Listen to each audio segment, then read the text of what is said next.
Well, on Wall Street, mergers activity was on a roll for most of July until we hit this market volatility. According to our next guest, deals almost crashed into a wall. Robert Profusek is the chair of M&A at Jones Day. It joins us. His clients include Wilbur Ross, Disney, Blackstone, Goldman Sachs, among many others, and also Tom Lee staying with us from JPMorgan to also talk about this. Now, Bob, did we in fact hit a wall with this market volatility? Well, we've at least skidded against it. There's no question about that.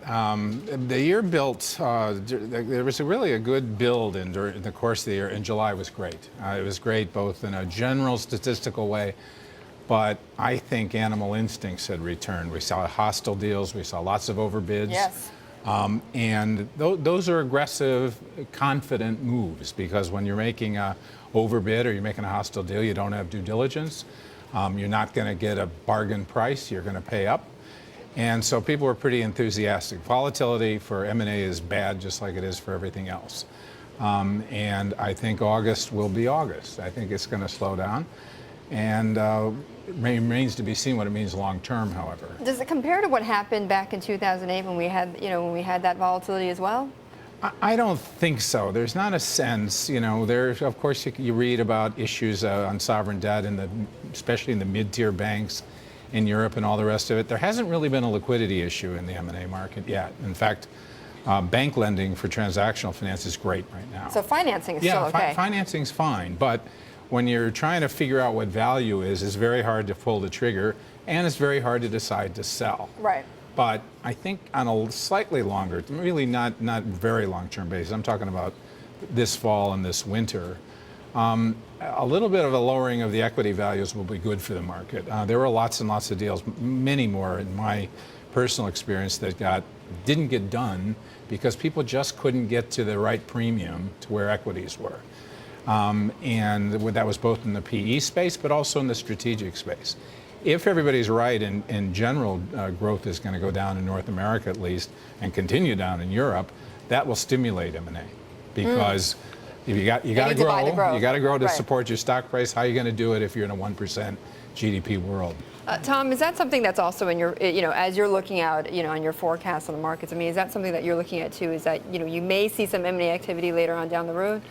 Yes. I mean, I think that's a very natural use of corporate liquidity or corporate excess cash. And, it's a possibility that if we get tax repatriation, right, and companies bring back, $700 billion, one of the uses potentially is M&A.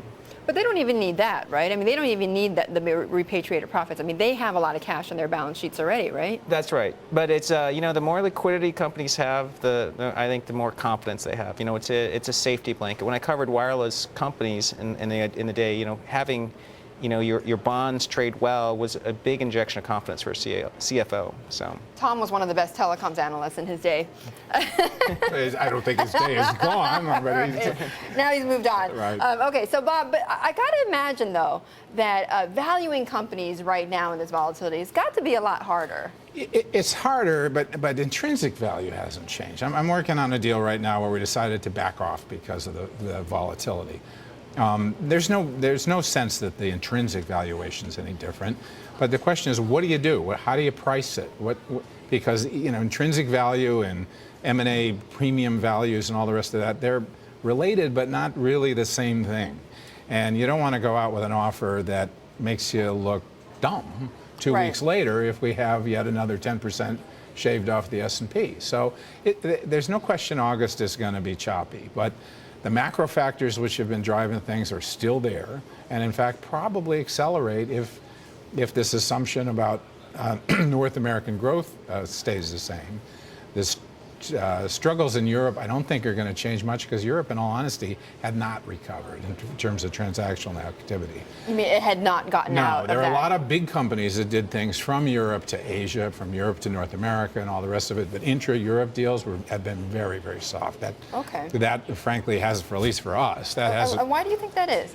Well, I think it's a confidence issue. I mean, it is, as I said when we started, some of these things that happen, lots of them are just negotiated things where it makes sense and you're dealing with synergies and doing all the rest of it. But some of these more aggressive things really require a sense of confidence. Right. And that hasn't been there. Tom, where do you think, though, when you look out across the landscape, where do you think you're going to see, more mergers? Where are we going to see that? Are we going to see that in the most beaten down stocks then, or in those sectors, or what? I'm going to be just purely guessing, right? But where the healthy balance sheets makes sense is where you're going to see mergers. So it is in technology, healthcare, in the consumer discretionary. I mean, they're really great balance sheets, really good rising return on equities, Okay. and decent visibility as well. Would you agree? Yes, I do agree. I also think we're going to see a lot, and we've seen a lot in some of the beaten down industries, shipping, energy, all the rest of it. You're going to see a lot. I'm not hearing banks though. Well, banks are going to be doing other things. One of the things that has been interesting about this year is the demerger phenomenon, Right. and you're going to continue to see that in the financial sector. Okay. All right, Bob. Great to see you. Thank you so much for stopping in.